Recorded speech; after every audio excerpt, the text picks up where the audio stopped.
राधे राधे, जय श्री कृष्णा। कहानी संग्रह में हमारे सभी दर्शकों का हार्दिक स्वागत है। दर्शकों, आज हम आपको इस वीडियो के माध्यम से बताएंगे कि 18 दिन तक चले महाभारत जैसे भीषण युद्ध में सबसे ज्यादा रक्तपात करने वाला दिन कौन सा रहा।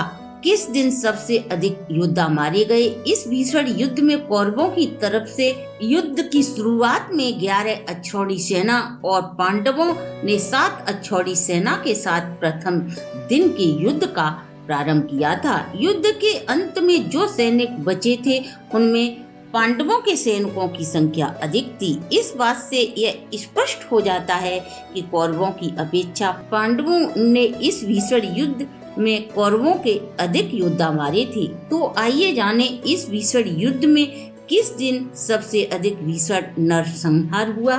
जानने से पूर्व यदि आप हमारे चैनल पर नए हैं तो सब्सक्राइब करें, वीडियो को शेयर एंड लाइक अवश्य करें। संपूर्ण जानकारी के लिए वीडियो को अंत तक जरूर देखें। महाभारत के उस भीषण युद्ध का 14वां दिन सबसे ज्यादा भयंकर और नरसंहार करने वाला था।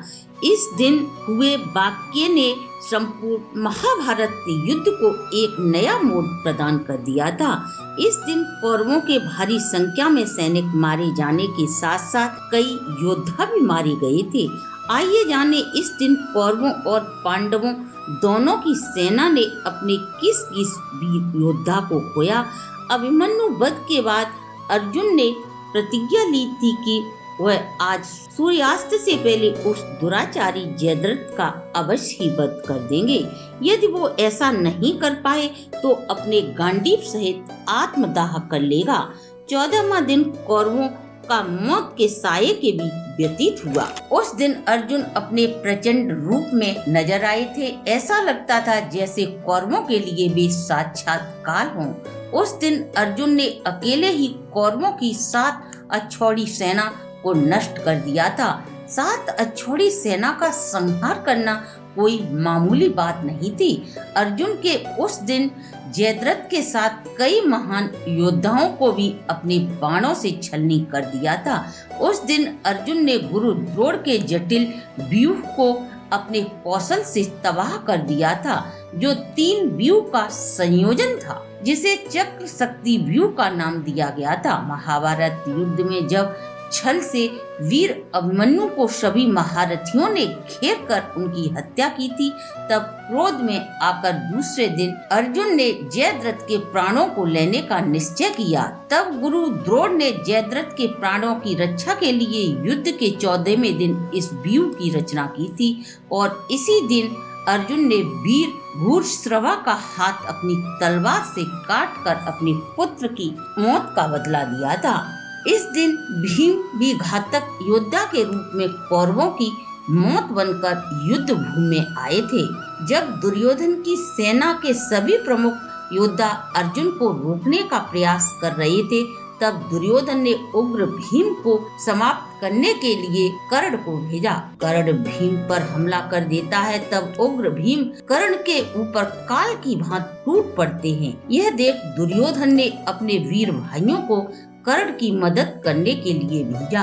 तब क्रोधित भीम ने एक एक करके दुर्योधन के सभी भाइयों का वध कर देते हैं। उस दिन भीम ने कर्ण के रथ को तोड़कर चूर चूर कर दिया। तब कर्ण युद्ध भूमि में कई रथों को बदलता है। उग्र भीम कर्ण जिस भी रथ पर सवार होकर युद्ध करने के लिए आते, अपनी गदा के प्रहार से उसी रथ को तोड़ देते।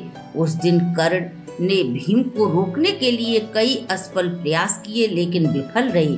उस दिन भीम ने दुर्योधन के 30 भाइयों का वध किया था, जिसमें महारथी विकर्ण भी शामिल था। कर्ण संभल कर अपने धनुष की टूटी प्रत्यंचा को चढ़ाते हैं और एक साथ कई बार छोड़कर भीम का रथ नष्ट कर देते हैं। अचानक उन्हें कुंती को दिया गया वचन स्मरण हो जाता है और भीम को अपने बाणों से घायल कर वो छोड़ देते हैं। भीम कर्ण पर एक हाथी को उठाकर फेंकते हैं और कर्ण को युद्ध करने के लिए प्रेरित करते हैं। पांडवों की तरफ से सात्विकी ने भी उस दिन भीषण नर संहार किया था। ऐसा नहीं था कि पांडवों का ही उस दिन उग्र रूप रहा हो। कौरवों की सेना की तरफ से गुरु द्रोण उस दिन पांडव सेना को भारी क्षति पहुंचाई थी। जयद्रथ के सिर काटने की प्रतिज्ञा ने उस दिन को महाभारत का सबसे भयंकर भीषण विनाश देखा था। जयद्रथ को बचाने के लिए कौरवों की समस्त सेना ने अपनी जान की बाजी लगा दी थी। अर्जुन ने जयद्रथ का वध कर दुर्योधन और गुरु द्रोण को अपना शक्तिशाली होने का गरुड़ तोड़कर उनके अहम को ठेस पहुंचाई थी। कर्ण पर दुर्योधन को जो भरोसा था, कर्ण भी उस दिन के भीषण संहार को रोकने में नाकामयाब रहा। इसलिए महाभारत का 14वां दिन महाविनाशकारी साबित हुआ। इस दिन अर्जुन ने अपनी वीरता का अद्भुत परिचय दिया था, जो अर्जुन की अपने वीर पुत्र अद्वितीय योद्धा वीर अभिमन्यु को अंतिम श्रद्धांजलि थी। तो दर्शकों, अब तो आपकी समझ में आ ही गया होगा कि वह 14वां दिन महाभारत युद्ध का इतना प्रलयंकारी क्यों साबित हुआ था। अगर आपको हमारी प्रस्तुति अच्छी लगी हो तो आप हमारे चैनल को लाइक, सब्सक्राइब और शेयर करें।